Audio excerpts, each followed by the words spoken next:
I'm Angie, and this is Willo'Wisp.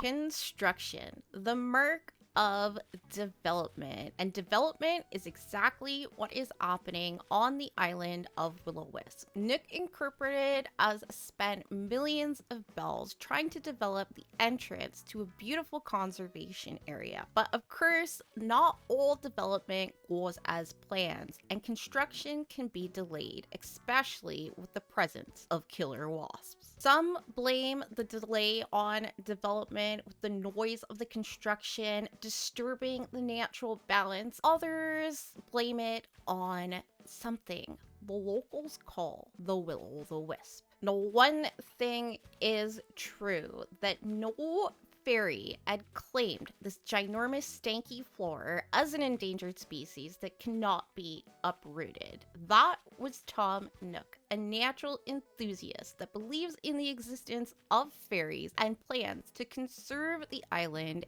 and prove the existence of fairies through research and a world-renowned museum. Whether or not you believe in fairies, it is very clear that the construction and development of this amazing tourist destination has not been going as planned. But construction must continue because development must continue. OR has been wrapping its head around the problem of attracting tourists to spend money and buy tickets to this beautiful, amazing conservation area that has stanky endangered flowers that he is not allowed to move or touch at all. Now, Bon, our newest investor, had requested a meeting with OR to discuss some great ideas on how to attract the tourists to come to the conservation area and spend all of their bells. Because this meeting is open to any sponsors and investors, an invitation was sent. This invitation had reached Chief's bungalow, which he currently resides with his wife because she is totally waiting on development. I mean, construction of her own private bungalow because they are experiencing some slight marriage difficulties. The topic of this meeting was written in this invitation: development on the conservation area. And you better believe that Audie was not pleased with this invitation in the slightest. She has been waiting patiently for her bungalow. It didn't matter how many times Nook Incorporated ought to explain that the work area was unsafe, that there be killer bees all over the place. And according to OSHA, that would be a violation to force workers to work in hostile killer bee environments. So, you believe me, you. No. Believe me. Believe you, me. Yeah. Believe you, me. Audie still had a bunch of things to say about the lack of development of her bungalow. And then, because she wouldn't get her way and they wouldn't work on her bungalow, all of a sudden, by the power of Audie had decided that she actually knows exactly what she wants to do with her restaurant, and it should no longer be delayed. Because in accordance of her contract, she has top priority. Otherwise, it would break the contract for their investments, and Chief's money would no longer be available to Nook Incorporated to develop the conservation area. Right, bud? You're totally in the way. When did it get so late? How long have I been out here shredded? I don't know. Do y'all have like sunstroke or something? You should probably drink some water if you don't even know what time it is or what you've been doing. I just got called tedious by OR. He said I only ever think all muscles. Do you think all other things are muscles? I just said that I like when my shirt shrinks in the wash because it helps show off my abs shredded. Well, that's a fashion choice. He's clearly a little self-conscious. Get all of your teeny weeny tight fitting shirt elsewhere. What's that going on?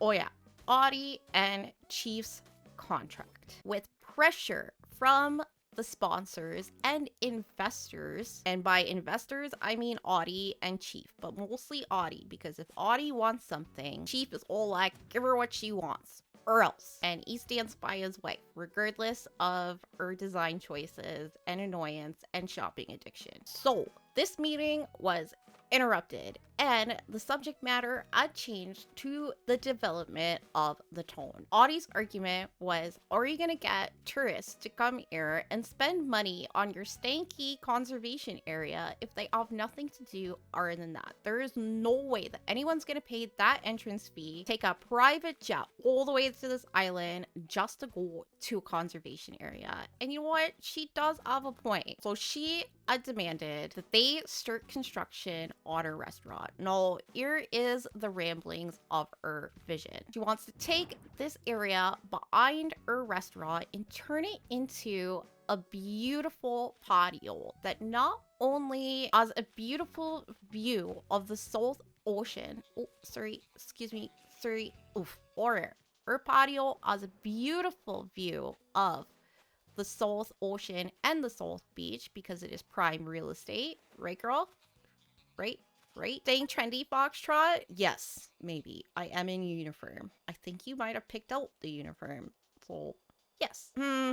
What should I do tonight? You do whatever you want, you know? All right, yeah. So, she wants to extend out the patio to this side.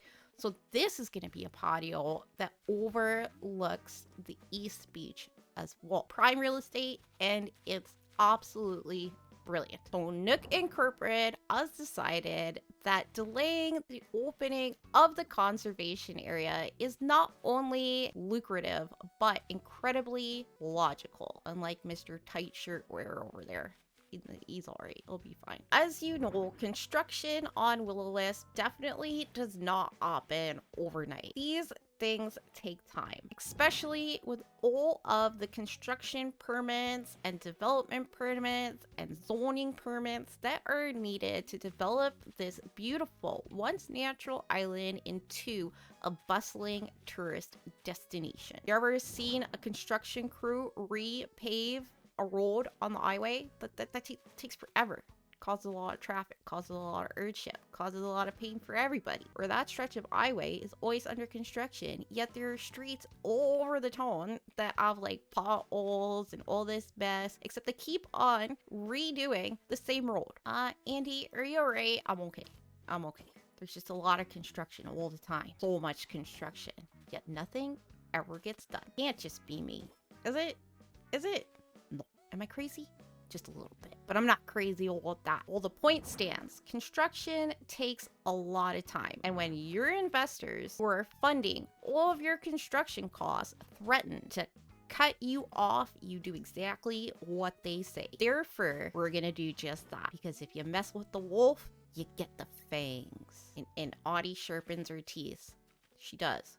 She gets them sharpened, because that's what rich wolves do. They get their teeth sharpened. I guess their teeth are kind of like their nails. She gets her nails done too, but she definitely gets her teeth done. Construction. Between Audie's teeth sharpening sessions and nail appointments, she has been quite busy because that takes forever. And sometimes she doesn't even like the nails that she received, and she will make them do them all over again. She don't even care. They need to take a lunch break, but that's not the point.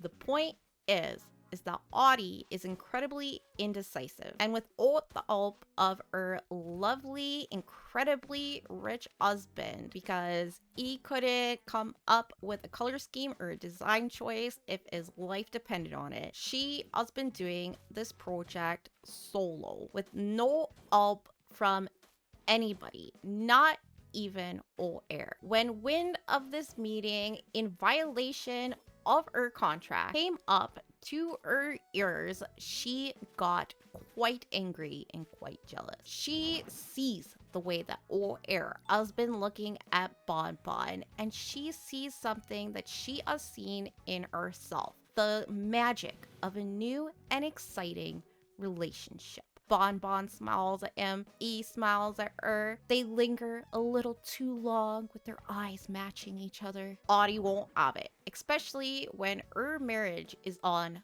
the rocks.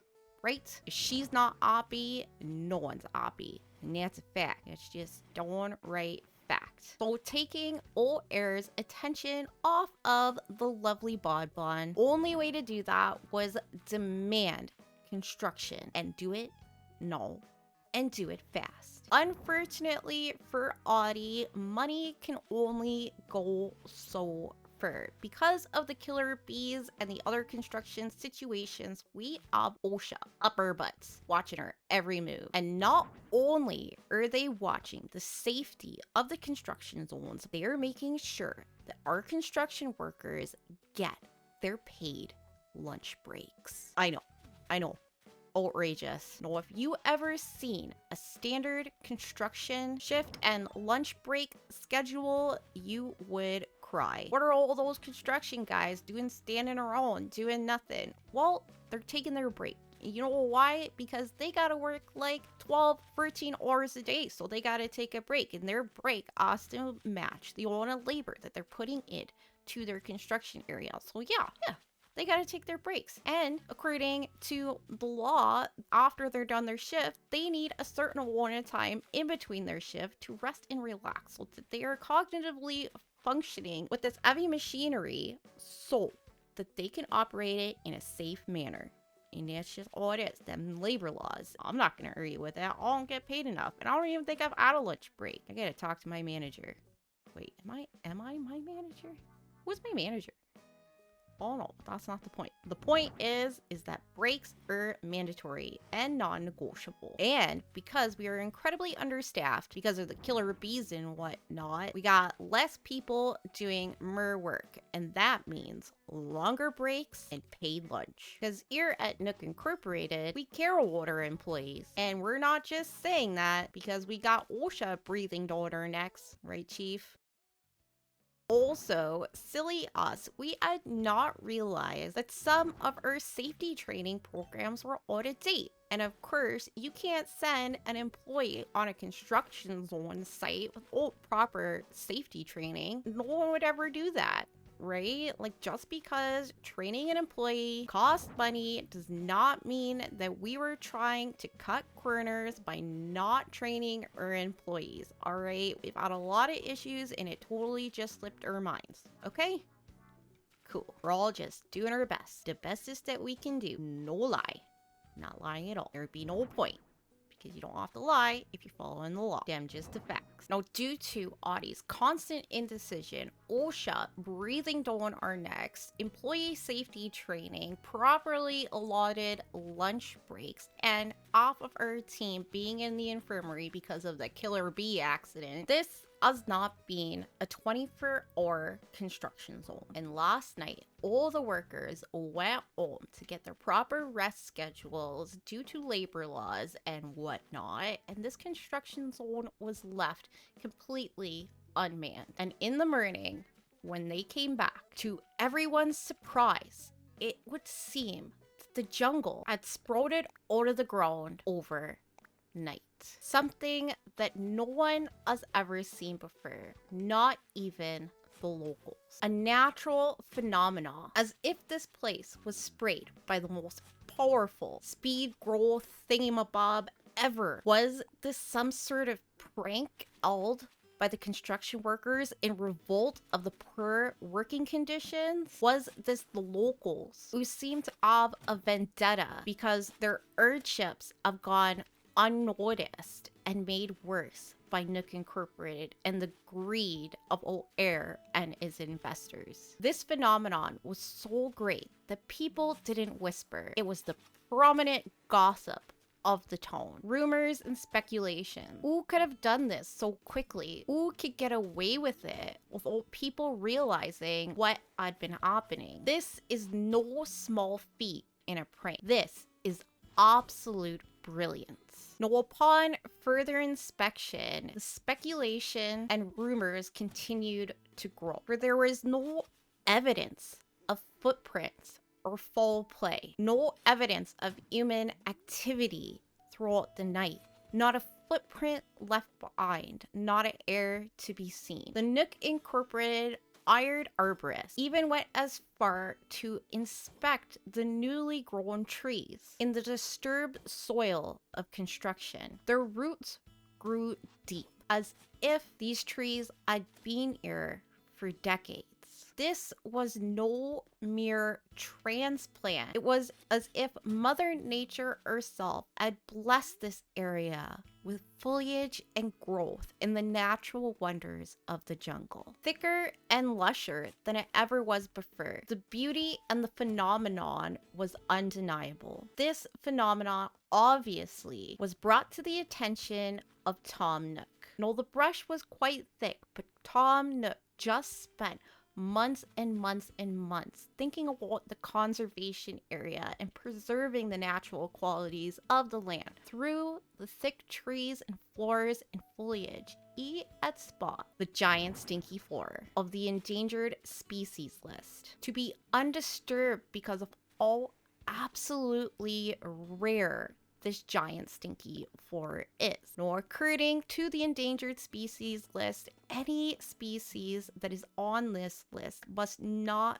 be disturbed. Plant life or not, it does not matter if it is truly alive like a mammal or a fish. These things need to be preserved because that is what conservation is all about. Nor regardless of how much Audie was screaming and yelling, oh, it doesn't matter, it's just a giant stinky floor, and this is her property that she paid for, so construction must continue. But money does not talk in these sort of situations because there is a consequence for disturbing an endangered species. And this consequence is not taken lightly. There is no bail, there is just jail. No, Audie, with her constant teeth sharpening and nail appointments, was not gonna go to jail. Absolutely no way, no how. And her husband's money could not save her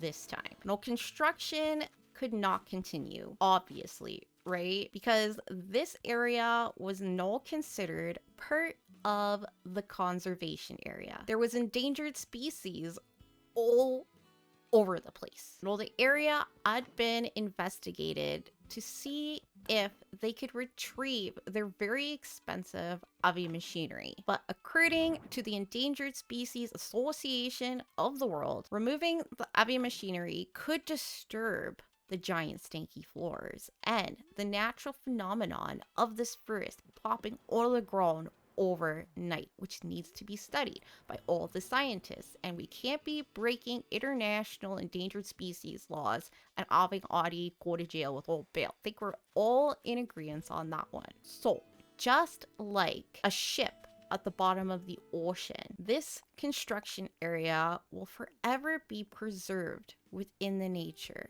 Eventually, the vines will overgrow this place, the machinery will stop and rust. Bricks and sidings of the buildings will crumble to the fall of the roots growing within them. And what's worse is that Audie will not have an east side view patio to the ocean for a restaurant. Some say a natural phenomenon. Some say just terribly bad luck or a financial disaster. But the whispers of the locals grow louder when they say it's the Will-O'-the-Wisps. Well, thank you so much for hanging out with me today. I really do appreciate it. And I will see you in the next one. Cheers. I would not want to be cheap right now. I could just imagine the fit the Audie is having right now in that bungalow. Oh man.